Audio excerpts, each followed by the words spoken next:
ஆசீர்வாதத்தை உணர்ந்தவர்களாக, ஓ நம் கண்மலையுமாய், நம் கோட்டையுமாய், நம் ஆதரவுமாய் கர்த்தர் நிற்கிறார். நமக்கு ஆறுதல் கொடுக்கிற தேவன். ஹல்லேலூயா. கண்மலை உச்சியில் குரல்களை உயர்த்தி ஆழியின் விளிம்பிலும் அல்லேலூயா. மறுபடியுமா? கண்மலை உச்சியில் அல்லேலூயா, ஆழியின் விளிம்பிலும் அல்லேலூயா.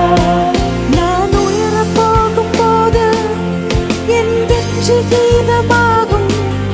நான் தாழ நிற்கும் போது என்னை தேற்றும் கீதமாகும். அல்லேலூயா.